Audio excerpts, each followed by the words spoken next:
एक अलमस्त फकीर संत वृंदावन की गलियों में घूमते थे और श्यामा जो प्यारी से इतनी लगन था कि चिंतन करते हुए डोलते रहते थे।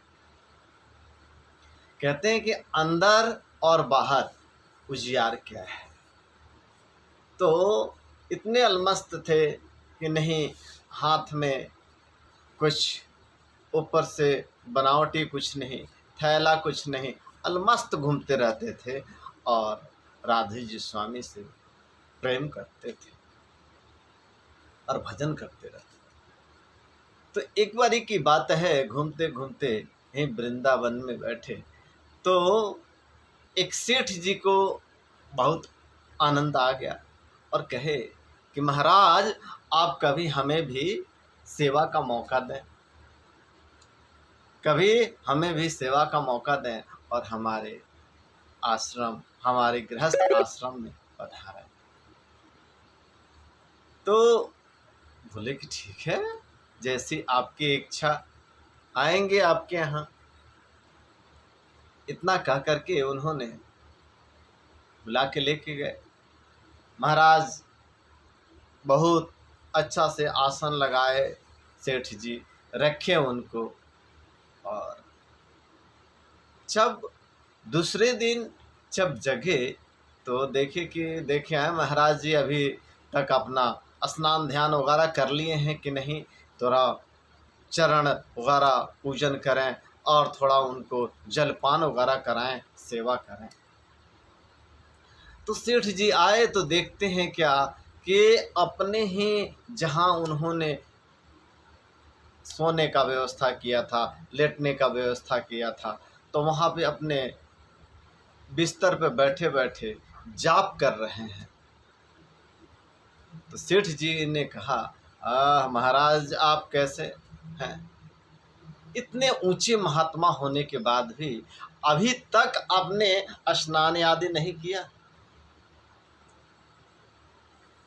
तो महाराज जी कहे क्या कि देखो मैंने तो स्नान कब का कर लिया है, आपने देखा नहीं।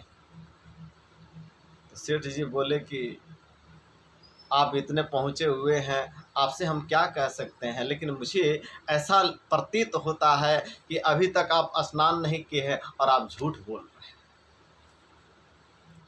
क्योंकि आपका पटका कहीं पड़ा हुआ है, तिलक चंदन अलग बिखरा हुआ है। तो इससे प्रतीत होता है कि आप सो के जगे हैं और माला लेके भजना शुरू कर दिए। आप इतना झूठ बोल लेंगे, हमें इसका खबर नहीं। तो संत जो थे उन्होंने कहा क्या, कहा कि देखो आपको ऐसे लगता है कि हमने अभी तक स्नान आदि नहीं किया, लेकिन पहला स्नान तो हम यही करते हैं। ये हाड़ मांस की जो पिंजरा है ऊपर से, क्या धो लेने से आप स्नान कहते हैं इसको? सुबह उठ के सबसे पहले क्या करते हैं? घर की बाहर की पुताई करेंगे, बाहर की झाड़ू लगाएंगे? नहीं, पहले घर के अंदर से बोहरा जाता है और उसके बाद झाड़ू पोछा करके घर को स्वच्छ किया जाता है, फिर बाहर की धूल मिट्टी हटाई जाती है। अब अंदर ही कचरा भाड़ा होगा तो बाहर आपको झाड़ने पोछने से कोई फायदा है? नहीं। तो हम जो पहले ये राधा रानी का नाम जाप करके अंदर कुछ से पवित्र होते हैं, स्नान अंदर से करते हैं, उसके बाद ये हाड़ मांस का जो पुतला है इसको हम धोते हैं। तो पहले अंदर से बहारना होता है, साफ करना होता है। ये कुछ अटपटा सा बातें हैं, लेकिन बातें तो सत्य है।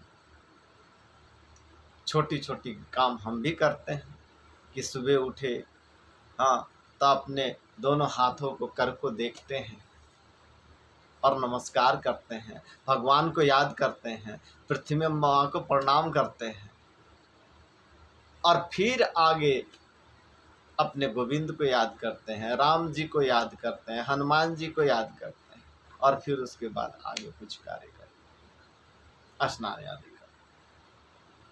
तो यही हुआ पहले अंदर से फिर आगे ऊपर से पवित्र होना हुआ। तो संतों की वाणी ऐसे ही आनंददायक होती है और उनसे यही सीख प्रदान होता है कि ये ऊपर से जितने भी पुतला है, अंदर नारायण है, जिसके अंदर आत्मा पवित्र है, मन पवित्र है, वह हर समय शुद्ध होता है।